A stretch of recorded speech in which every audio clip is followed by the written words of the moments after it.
എന്നിട്ട് നബി തങ്ങൾ പറയുന്നു സ്വല്ലല്ലാഹു അലൈഹി വസല്ലം ثم تغزون ഫാരിസ്, എന്നിട്ട് ഇറാനുമായൊരു യുദ്ധം നടക്കും. തഗ്സൂന ഫാരിസ്, ഇറാൻ എന്നും ഹോട്ട് ചെയറിൽ തന്നെയാണ്, ഇന്നും അങ്ങനെ തന്നെയാണ്. അറബ് മുസ്ലിം രാജ്യങ്ങളിൽ ഏറ്റവും ഭീതിതമായ ഒരു ചുറ്റുപാടുള്ളത് ഇറാന്റെ സാന്നിധ്യമാണെന്ന് വാർത്താ മാധ്യമങ്ങൾ വിളിച്ചു പറയുന്നു. അവരാണ് സമാധാനത്തിന്റെ ഭംഗം വരുത്തുന്ന പ്രവർത്തനങ്ങൾ അവിടെ ചെയ്യുന്നത്. അവരാണ് ടെററിസത്തിനെതിരെയുള്ള പോരാട്ടത്തിൽ ശത്രുപക്ഷത്തിന് കൂടെ നിന്ന് സഹായിക്കുന്നത്. എന്തുകൊണ്ടോ ആവാം, കാരണം എന്തെന്ന് വ്യക്തമല്ല. നബി തങ്ങൾ പറഞ്ഞു ഇറാനുമായി ഒരു യുദ്ധം നടക്കാനുണ്ട്. തഗ്സൂന ഫാരിസ്, പേർഷ്യയുമായി നിങ്ങൾ യുദ്ധം ചെയ്യും. നമ്മൾ അറിയണം, ഇമാം മഹ്ദി തങ്ങളുടെ ചർച്ചയിൽ നമ്മൾ മനസ്സിലാക്കിയിട്ടുണ്ട്, മഹ്ദി ഇമാം മക്കയിൽ വന്നു എന്ന് പറയുമ്പോൾ ഒരു സംഘം ആളുകൾ ആ മഹാനോട് യുദ്ധം ചെയ്യാൻ പുറപ്പെടും. ആ സംഘത്തെ അല്ലാഹു ഭൂമിയിലേക്ക് ആഴ്ത്തിക്കളയുകയാണ് ഉണ്ടാവുക. അസ്സലാമു അലൈക്കും. പ്രിയമുള്ളവരെ, ഇത് വരാനിരിക്കുന്ന കാര്യങ്ങളെക്കുറിച്ച് പ്രവാചകൻ സല്ലല്ലാഹു അലൈഹി വസല്ലമ പറഞ്ഞു, ഹദീസുകളിലുണ്ട് എന്ന് പറഞ്ഞുകൊണ്ട് സിംസാറുൽ ഹക്ക് ഹുദവി പറയുന്ന ഒരു പ്രഭാഷണത്തിൻ്റെ ഭാഗമാണ്. ഇതുപോലെ തന്നെ മറ്റൊരു പ്രഭാഷണത്തിൻ്റെ ശകലവും നമ്മുടെ കയ്യിലിരിക്കുന്നുണ്ട്. അത് റഹ്മത്തുള്ള കാസിമി പറയുന്ന വിഷയമാണ്. ഇറാൻ എന്ന് പറയുന്ന രാഷ്ട്രം, ഇറാന് ഒരു ടെററിസ്റ്റ് രാഷ്ട്രമാണ് എന്നുള്ളതാണ് അവരുടെ ഒരു വാദം. ഇറാൻ ഒരു ടെററിസ്റ്റ് രാഷ്ട്രമാണോ അല്ലേ എന്നുള്ളത് നോക്കുന്നതിന് മുമ്പ് ഇപ്പോൾ നിലവിൽ നടന്നുകൊണ്ടിരിക്കുന്ന ഈ ഗസ എന്ന് പറയുന്ന പ്രദേശം ആകെ ഇല്ലായ്മ ചെയ്തുകൊണ്ട് ഫലസ്തീൻ എന്ന് പറയുന്ന രാഷ്ട്രത്തെ അത് കാർന്നു തിന്നുക എന്ന് പറഞ്ഞാൽ അവിടേക്ക് ചേക്കേറിയിട്ട് അവർക്ക് ലഭിച്ച ആ ഒരു ഷെൽട്ടർ അത് കളഞ്ഞു കുളിച്ചുകൊണ്ട് ആ മനുഷ്യരെ എല്ലാം കൊന്നൊടുക്കുകയും അവരുടെ സമ്പത്തും ഭൂമിയും പിടിച്ചെടുക്കുകയും ചെയ്തുകൊണ്ടിരിക്കുന്ന സയോണിസ്റ്റ് ആ ഒരു വിഭാഗം. അപ്പോൾ ഇസ്രായേലിൽ ജൂതന്മാർ മാത്രമല്ല, വളരെ ന്യൂനപക്ഷമായിക്കൊണ്ടുള്ള അറബ് വംശജരായ മുസ്ലിങ്ങളുണ്ട്, അതുപോലെ തന്നെ ക്രൈസ്തവരും ഉണ്ട്. എന്നാൽ അവരെല്ലാം രണ്ടാം നിര പൗരന്മാരാണ് എന്നുള്ളതാണ്. ഓക്കെ, ആ ഒരു വിഷയത്തിലേക്ക് പറഞ്ഞു പോകുന്നില്ല. അവർ ഗസയെ അതിമാരകമായിട്ട് ആക്രമിച്ചപ്പോൾ നോക്കിയിരുന്ന വലിയ ഇസ്ലാമിക് സ്റ്റേറ്റുകളുണ്ട്, ഇസ്ലാമിക രാഷ്ട്രങ്ങളുണ്ട്. ഫിത്തന ഭയന്നുകൊണ്ട്, അല്ലെങ്കിൽ അവർക്കെതിരെ അമേരിക്കയും ഇസ്രായേലും തിരിയുമെന്ന ഭയം കാരണം അവരെന്ത് ചെയ്തു?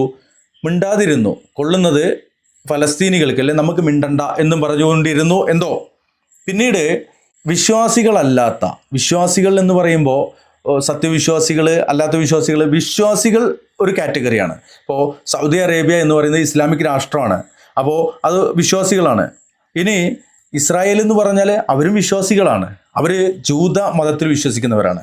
ഈ അമേരിക്കയിൽ ജൂതന്മാരാണ് കൈകാര്യകർത്തൃത്വം നടത്തുന്നതെങ്കിൽ പോലും അവർ ഒരു ഓറിയന്റലിസ്റ്റ് ലെവലിലുള്ളതാണ്. മറ്റു രാഷ്ട്രങ്ങൾക്കൊക്കെ ആ ഒരു തരത്തിലുള്ള മതം അവരുടെ രാഷ്ട്രത്തിൻ്റെയും രാഷ്ട്രീയത്തിൻ്റെയൊക്കെ ഭാഗമായിക്കൊണ്ട് അതൊരു രാഷ്ട്രീയമാണ്, അത് മറ്റൊരു തലത്തിൽ ചർച്ച ചെയ്യേണ്ടതാണ്. എന്നാൽ ഈ ഒരു വിശ്വാസം എന്നുള്ള സംഭവമില്ലാത്ത രണ്ട് രാഷ്ട്രങ്ങൾ ഇറാന് പിന്നിലുണ്ട്. ഒന്ന് ചൈനയാണ്, കമ്മ്യൂണിസ്റ്റ് രാഷ്ട്രമാണ്. മറ്റൊന്ന് റഷ്യയാണ്. റഷ്യയും ഈ പറഞ്ഞ പോലെ തന്നെ വിശ്വാസി എന്ന് പറയാൻ, അതായത് അവരുടെ രാഷ്ട്രീയത്തിൻ്റെ ഭാഗമായിക്കൊണ്ട് മതത്തെയും വിശ്വാസത്തെയും അവർ കച്ചവടം ചെയ്യാറില്ല. ഇനി മറ്റുള്ളവരൊക്കെ വിശ്വാസം കച്ചവടം ചെയ്യുന്നവർ എന്നല്ല, ആ ഒരു തലത്തിലേക്ക് പറയുമ്പോൾ അത് വിശദീകരിച്ച് പറഞ്ഞു പോകേണ്ടതുണ്ട്. അപ്പോൾ ഇടയിലെ വാക്കുകൾ ചെറിയ ശകലങ്ങൾ കേട്ടിട്ട് തെറ്റിദ്ധരിക്കേണ്ടതില്ല ഇൻഷാ അല്ലാഹ്. അപ്പോൾ ഇറാന് വേണ്ടിയിട്ട് പണി എടുത്തുകൊണ്ടിരിക്കുന്നത് റഷ്യയും ചൈനയും തന്നെയാണ്. റഷ്യക്കും ചൈനക്കും മിഡിൽ ഈസ്റ്റാണ് ആവശ്യം, അതുപോലെ തന്നെ അമേരിക്കക്കും മിഡിൽ ഈസ്റ്റാണ് ആവശ്യം. മിഡിൽ ഈസ്റ്റിൻ്റെ സമാധാനം തകർക്കുക എന്ന ലക്ഷ്യത്തോടെയാണ് ഫലസ്തീൻ്റെ മണ്ണിൽ ഇസ്രായേൽ കുടിയേറിയതും അവരവിടെ കുടിയിരുത്തിയതും. അതാരൊക്കെയാണ് കുടിയിരുത്തിയത്? അമേരിക്കയും മറ്റു രാഷ്ട്രങ്ങളെല്ലാം കൂടിയിട്ട് അവരവിടെ കുടിയിരുത്തുകയാണ്. അവർ ത്വരപ്പൻ്റെ പണിയെടുത്തുകൊണ്ട് ഫലസ്തീൻ എന്ന രാഷ്ട്രത്തെ ഇല്ലായ്മ ചെയ്ത് കളയുകയും ചെയ്തു. ഇനി യുദ്ധം നടക്കാനുള്ളത് ഇറാനുമായിട്ടാണ് എന്നുള്ളതാണ് ഇപ്പോൾ ഈ ഹദീസിലൂടെ സിംസാറുൽ ഹക്ക് ഹുദവി ഇവിടെ പറയുന്നത്. അപ്പോൾ ഇറാനുമായിട്ട് യുദ്ധം നടക്കാനുണ്ട്, അവിടെ നടക്കാനുള്ള കാര്യങ്ങൾ അഹ്ലുസുന്നയുടെ നിലപാടുകൾക്ക് വിരുദ്ധമായിക്കൊണ്ട് ഷിയായിസത്തിൻ്റെ കടന്നുകയറ്റമായിരിക്കാം ആ ഹദീസ് കൊണ്ട് പറയുന്നത്.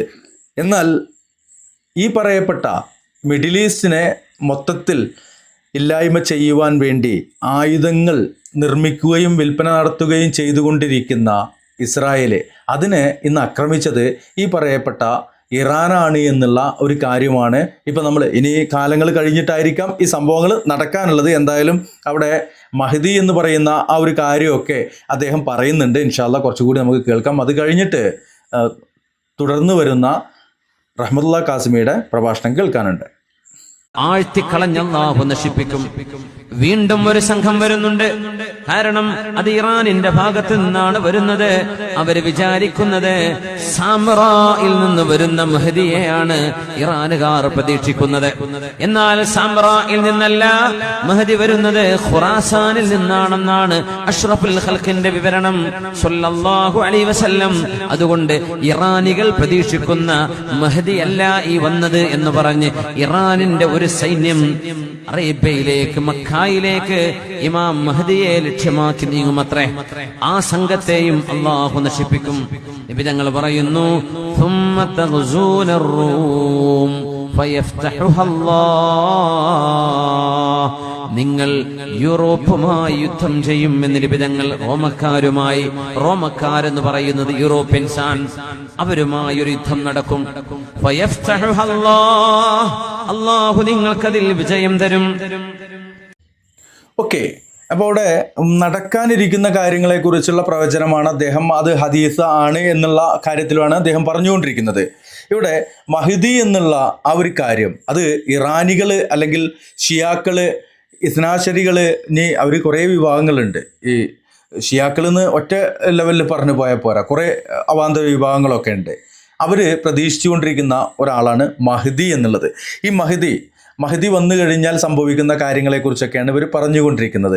അത് അതിൻ്റേതായ ചില കാര്യങ്ങളിലൂടെയാണ് പോകുന്നത്, വിശദീകരിച്ച് പറഞ്ഞു പോകുന്നില്ല. ഇൻഷാ അല്ലാഹ് ഇനി നമുക്ക് റഹ്മത്തുള്ളാഹി കാസിമി ഈ വിഷയത്തിൽ പറയുന്ന ചെറിയൊരു പ്രഭാഷണത്തിൻ്റെ ഒരു ഭാഗമുണ്ട്, അതൊന്ന് കേട്ടു നോക്കാം. എന്തുകൊണ്ട് ഒരു നഷ്ടവും അവർക്കില്ല? നഷ്ടം ആർക്കുള്ളത്? പറ, ആർക്കാ നഷ്ടം സംഭവിക്കുക? മുസ്ലിമീങ്ങൾക്ക്.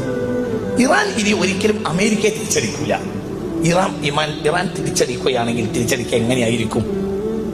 ഒരു സാധാരണ നിലയിൽ ഒരു രാജ്യം തിരിച്ചടിക്കുകയും പോലെ ഇറാൻ തിരിച്ചടിക്കുകയാണെങ്കിൽ ഖത്തറിലോ സൗദിയിലോ പറ ഉള്ള അമേരിക്കൻ ക്യാമ്പുകളെ ആക്രമിക്കുകയാണ് ചെയ്യുക. അപ്പൊ സ്വാഭാവികമായും എന്തുണ്ടാവും?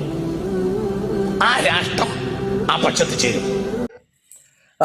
ഇത് ഈ സംഭവം നടക്കുന്നതിന് വർഷങ്ങൾക്ക് മുമ്പ് ഇദ്ദേഹം പറഞ്ഞ ഒരു കാര്യമാണ്. ഇത് സത്യത്തിൽ ഇപ്പോൾ യാഥാർത്ഥ്യമായിരിക്കുകയാണ്. അപ്പോൾ ഇദ്ദേഹത്തിന് വിലായത്തിൻ്റെയൊന്നും ആരും കരുതണ്ടില്ലേ.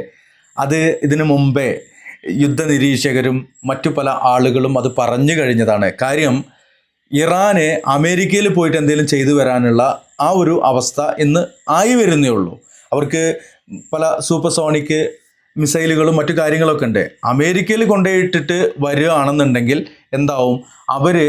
അമേരിക്ക വന്നിട്ട് ഇറാനെ മൊത്തത്തിൽ നിരപ്പാക്കും. ഇറാഖിൻ്റെ അവസ്ഥയായിരിക്കും. അപ്പോൾ എന്ത് ചെയ്യും? ഇറാന് ചുറ്റുമായിക്കൊണ്ട് നിരവധി സൗദി അറേബ്യയിലൊക്കെ ഉള്ള ആളുകൾക്ക്, റിയാദിലൊക്കെ ഞാൻ കണ്ടിട്ടുണ്ട്, കോമ്പൗണ്ടാണ്, അമേരിക്കൻ കോമ്പൗണ്ട് എന്ന് പറയും. അതിനകത്തേക്ക് നമുക്ക് പ്രവേശനമില്ല. അതിനകത്തേക്ക് പ്രവേശനം ഉള്ളവരും ഉണ്ട്. കമ്പനികളാണ് അവിടുത്തെ മെയിൻ്റനൻസ് മറ്റുള്ള കാര്യങ്ങളൊക്കെ ചെയ്യാറുള്ളത്.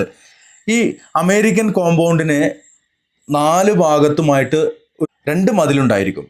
ഈ 2 മതിലിന് ഇടയിലൂടെ വണ്ടികൾ ഈ കോർണറുകളിലൊക്കെ ആയിട്ട് സൗദികൾ അവർക്ക് കാവൽ നിൽക്കുകയാണ്. അവർക്ക് അതിൻ്റെ ഉള്ളിൽ എന്തുമാവാം എന്നുള്ള ആ ഒരു സംഭവം, അത് അമേരിക്കൻ കോമ്പൗണ്ടുകളാണ്. അമേരിക്കൻ ഉദ്യോഗസ്ഥന്മാരായിട്ടുള്ള ആളുകളൊക്കെ ജീവിക്കുന്ന.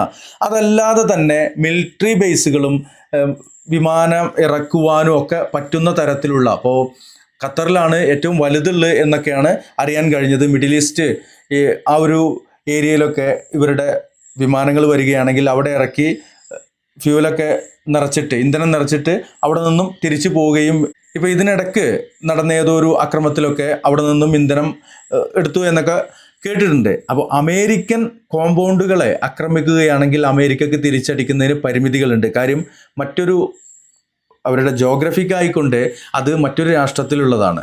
അപ്പോൾ അതിൻ്റെയും സാങ്കേതിക വശങ്ങളൊന്നും പറഞ്ഞു പോകുന്നില്ല, പൂർണ്ണമായിട്ടും അറിയുകയുമില്ല. എന്തായാലും ഇദ്ദേഹം പറഞ്ഞത് ഏകദേശം ആ ഒരു അന്ന് പറഞ്ഞത് ഇന്ന് ആ രൂപത്തിൽ തന്നെയാണ് നടന്നിട്ടുള്ളത് എന്നുള്ളതാണ്. ബാക്കി പറയട്ടെ. ഇത് നടക്കൂലേ? നടക്കും, നടന്നേ തീരും. ഇറാനുമായി യുദ്ധം അനിവാര്യമാണ്. അപ്പൊ നേരത്തെ സിംസാറുൽ ഹക്ക് പറഞ്ഞത് തന്നെയാണ് ഇപ്പൊ ഇദ്ദേഹം ആ ഹദീസ് തന്നെയാണ് പറയുന്നത്. ബാക്കി കേൾക്കാം. അത് നടന്നേ തീരും. അത് ഫിത്നത്തുൻ അമ്മാഉ സമ്മാഉ അമ്മിയാ, അത് ഫിത്നത്തുൻ സമ്മാഉ അമ്മിയാ, അത് കണ്ണില്ലാത്തയും കാതില്ലാത്തയും യുദ്ധമായിരിക്കും. മനുഷ്യരാശി ഇന്ന് വരെ കണ്ടതിൽ വെച്ച് വലിയ യുദ്ധം സംഭവിക്കും. ഓക്കെ, ഇദ്ദേഹം അത് കണ്ണില്ലാത്ത, കാലില്ലാത്ത, കാതില്ലാത്ത എന്നൊക്കെ പറഞ്ഞുകൊണ്ടാണ് പറയുന്നത്.